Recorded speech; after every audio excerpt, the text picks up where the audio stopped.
I love you guys. We're here in South Carolina. Such a joy to be here with you all. I'm Andrew Yang. I'm running for president. As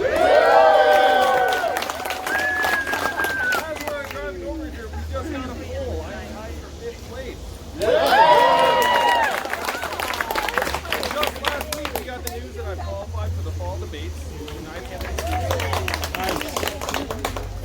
And Elon Musk just endorsed me like 3 days ago. I came out of nowhere. Someone was like, hey, Elon just endorsed you on Twitter. I was like, what? So now I'm heading out west to meet with him to see what we can do about building the future together. I am not a career politician. I'm an entrepreneur and problem solver. I never imagined I would run for president. The reason why I'm here with you tonight, I'm actually, oh, sorry. Thank you. Louder, please. Yeah, let's do it. Let's project a little. All right. Have to rotating around. Yeah. I spent the last 7 years running a nonprofit that I'd started called Venture for America. And Venture for America's purpose was to train entrepreneurs. I just love entrepreneurs. How many of you have started a business or organization?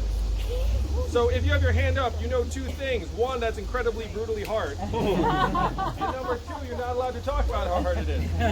Because anytime someone asks you how's it going, you're always like, it's great. And then you go home and you're like, I have no idea what I'm to do to be payroll. So I started my first business in my mid-20s. I was an unhappy attorney for 5 whole months. Decided it was not the job for me. So I left to start a business, and the business flopped. My parents still told people I was a lawyer.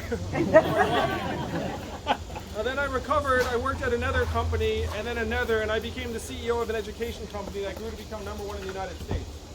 And during that time, I became convinced that what the country needed was more entrepreneurs. And here's the joke I used to tell that is unfortunately true. How many of you all went to law school? Someone here did, I'm sure. A few people, right?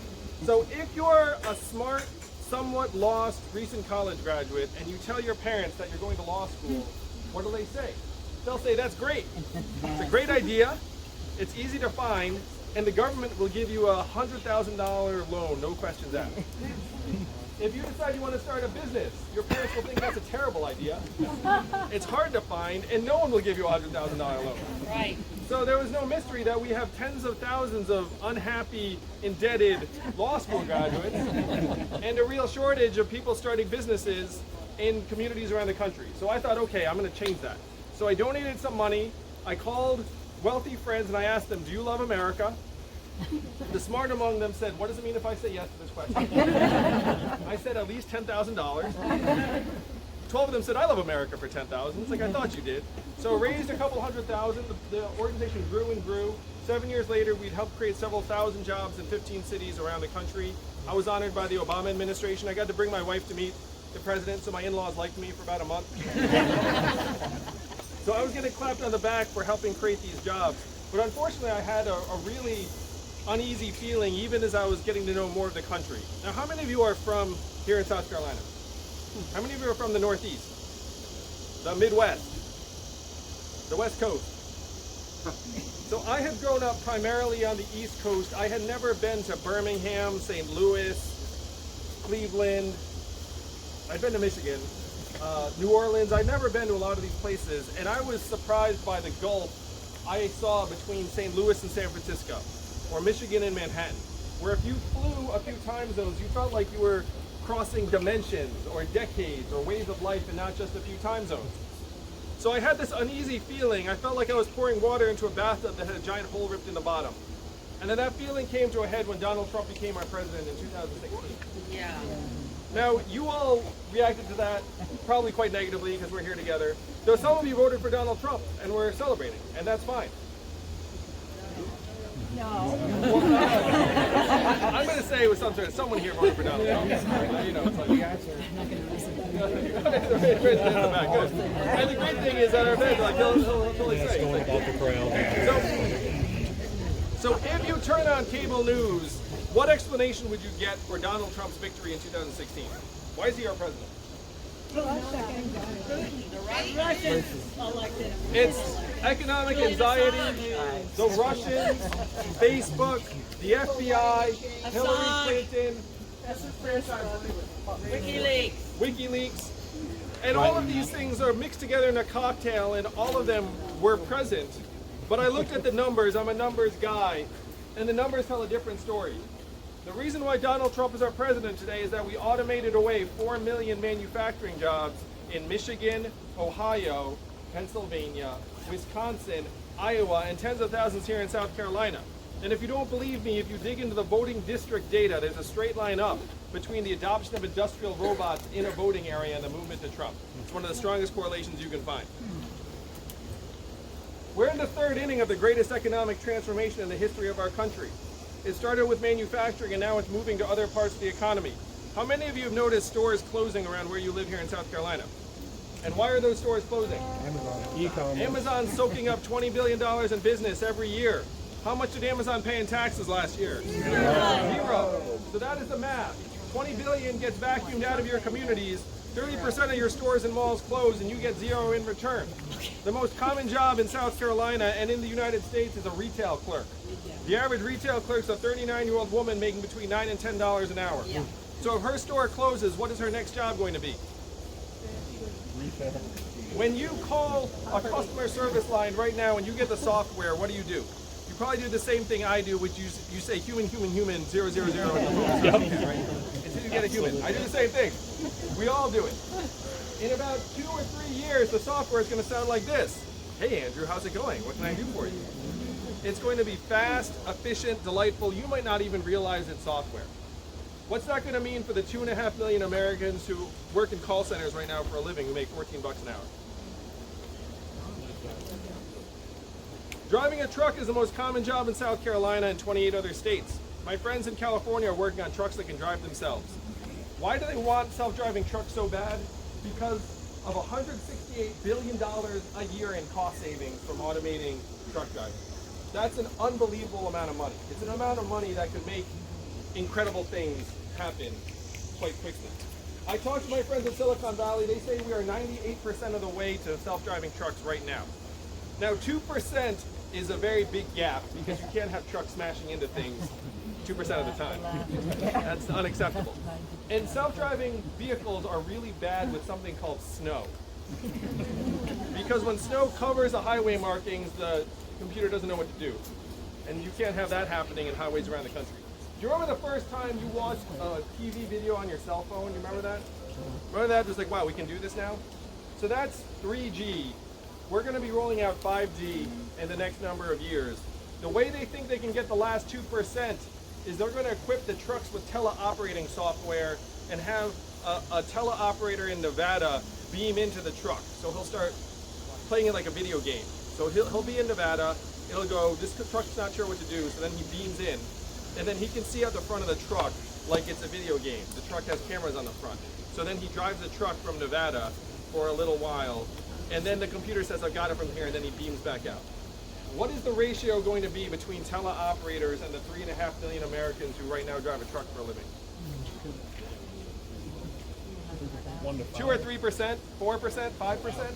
What's that going to mean for the 3.5 million Americans who drive a truck for a living, or the 7 million Americans who work at truck stops, motels, and diners that rely upon truckers getting out and having a meal every day when the trucks don't need to stop anymore? So these are the innovations that are coming down the pike. The most common jobs in this country are retail, truck driver, fast food and food service, call center, and manufacturing. And all of these jobs are getting automated away before our eyes. And it's not just the blue-collar jobs. I was an unhappy corporate attorney long enough to know that you can automate that job. That's a joke, but it's true. Software can edit a contract more quickly and inexpensively than even the best human lawyer.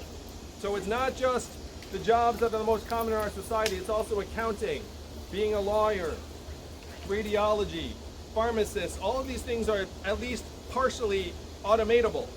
According to the experts, 40 to 44% of American jobs will be subject to automation in the next 20 years.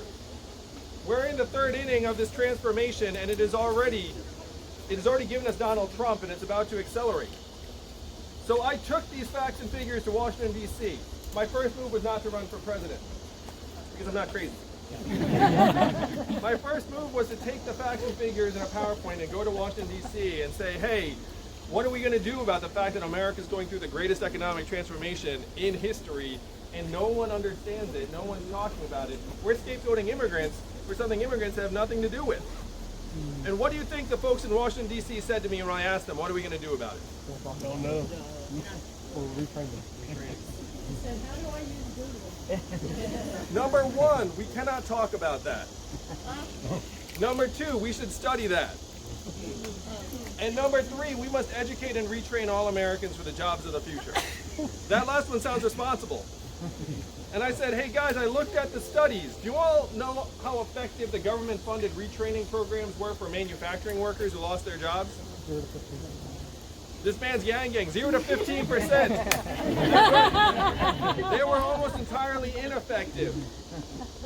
Almost half of the manufacturing workers that lost their jobs over this last number of years left the workforce and never worked again.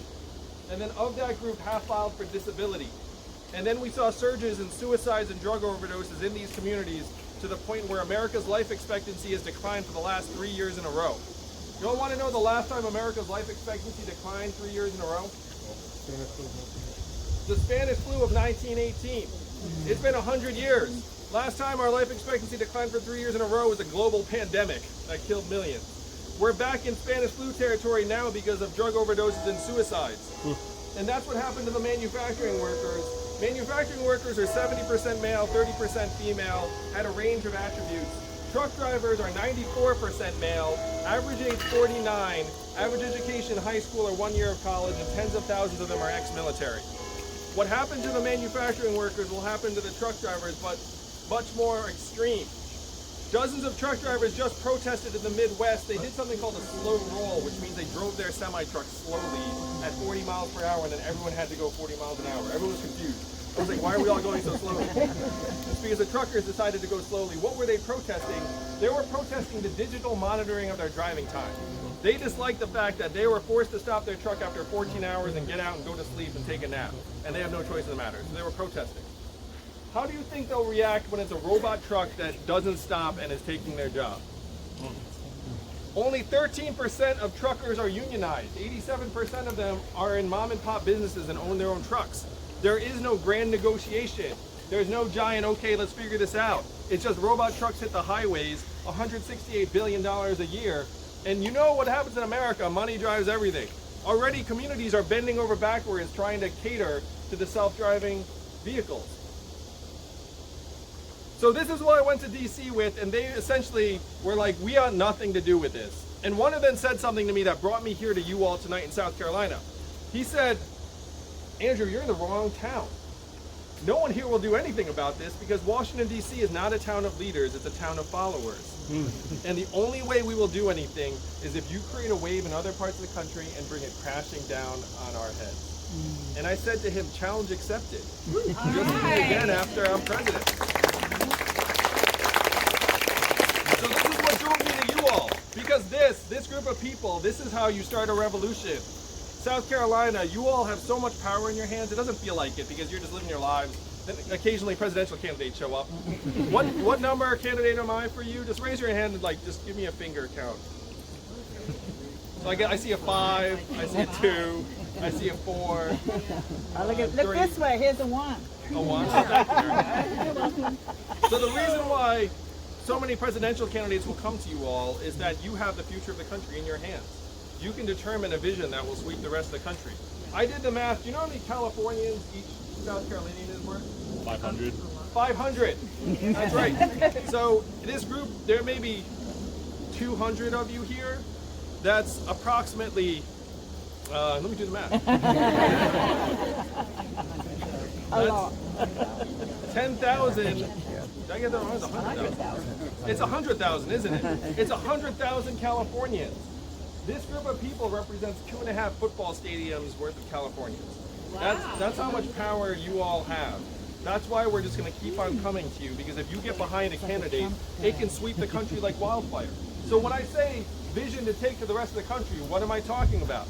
The first time you heard about me, it went something like this. There's an Asian man running for president who wants to give everyone $1,000 a month. You remember the first time? Like the first time you remember. Yeah. So you hear that and you're like, ha ha, that's a gimmick. Like that literally is too good to be true. That will never happen. Some assortment of feelings or reactions like that. But this is a deeply American idea embedded in our DNA. Thomas Paine was for it at the founding of the country, called it the citizen's dividend. Martin Luther King championed it and fought for it in the 60s, and it is what he was fighting for in 1968 when he was assassinated. 1,000 economists, including Milton Friedman, endorsed it in the 60s and 70s. It was so mainstream, it passed the U.S. House of Representatives twice in 1971 under Richard Nixon. It came this close to being law. And then 11 years later, it did become law in one state where now everyone in that state gets between $1,000 and $2,000 a year, no questions asked. And what state is that? Alaska. How do they pay for it? Oil. And what is the oil of the 21st century? Data. It's data, technology, AI, software. It just came out that data is now more valuable than oil. And that's just your data, our data. That doesn't include the autonomous vehicles, the Internet of Things, the AI doing work. They call it the oil check in Alaska and they love it. We're gonna call this the tech check and we're all gonna love it. I like it. And the way you pay for it, again, you have a $1 trillion tech company like Amazon paying zero in taxes.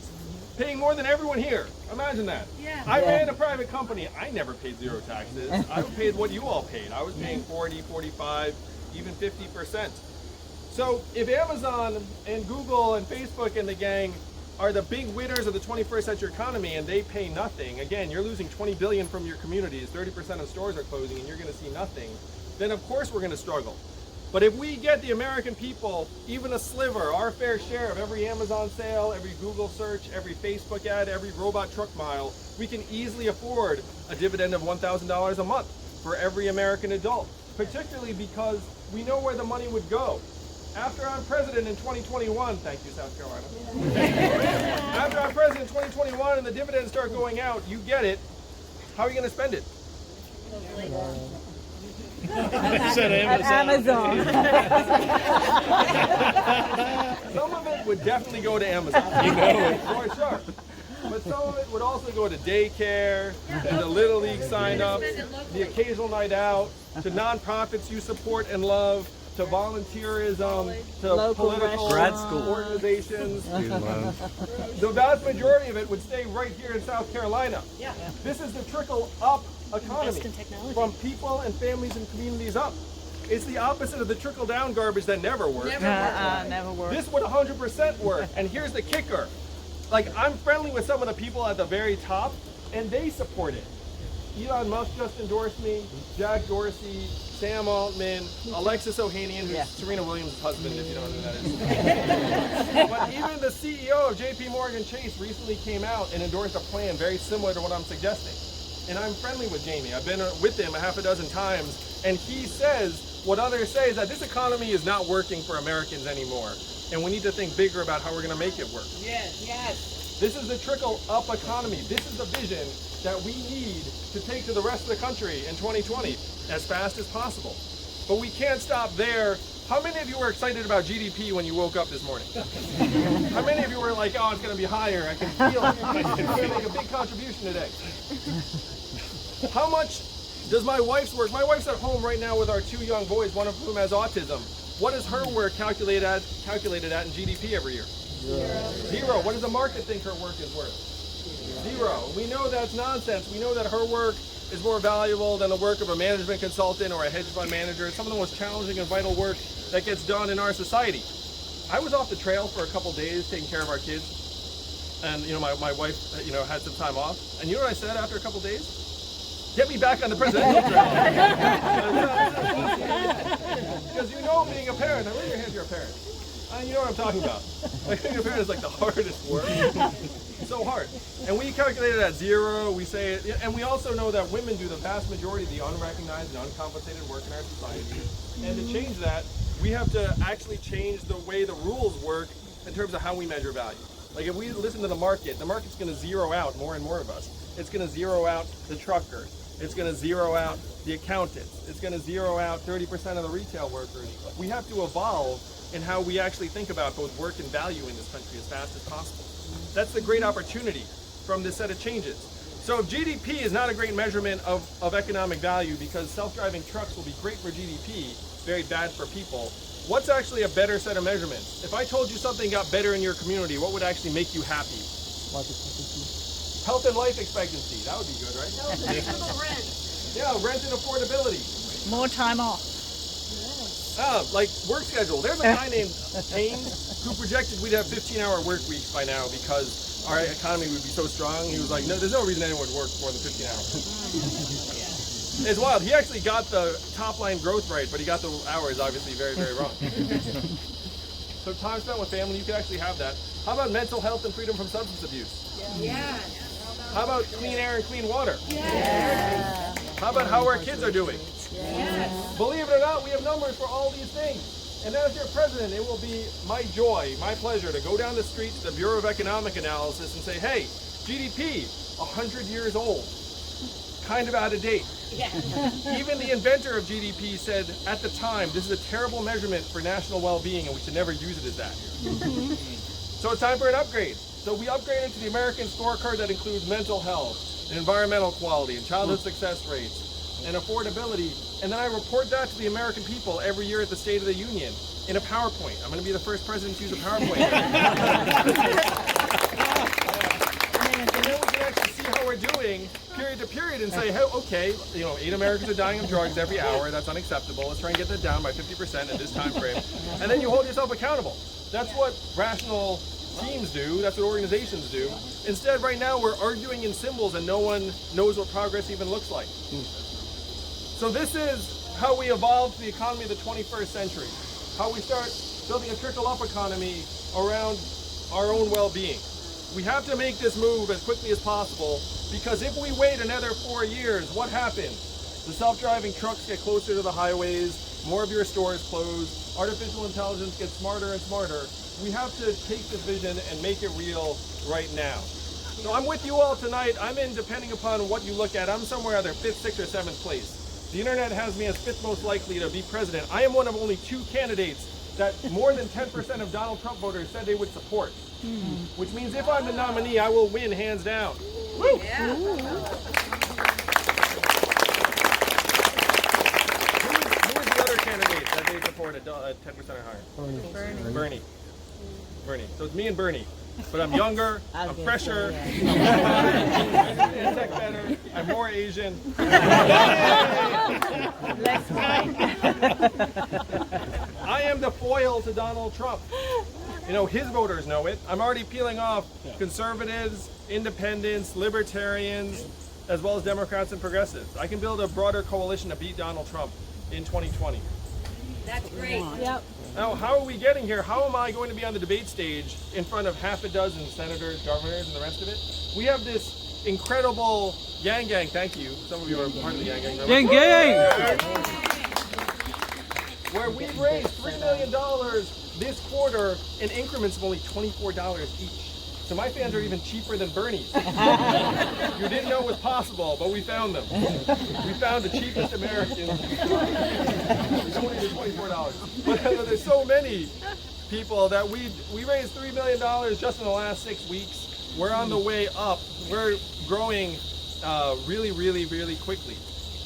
And so this is how we're going to take this case to the American people. Even Donald Trump said at a rally in West Virginia, he said, I can't wait to run against these Democrats. The only thing I worry about is if someone new comes out of nowhere that no one's ever heard of.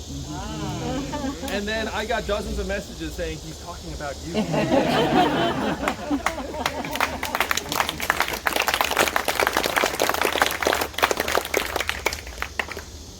In 2015 and 2016, Donald Trump said, we're going to make America great again.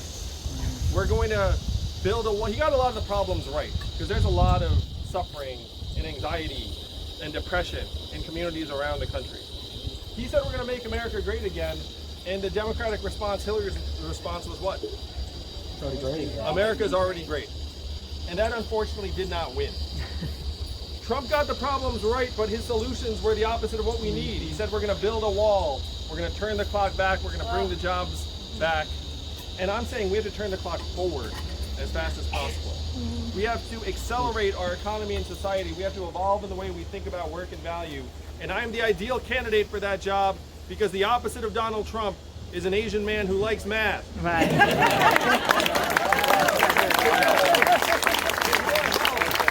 going to move the country not left, not right, but forward in 2020. Let's make it happen, South Carolina. Thank you.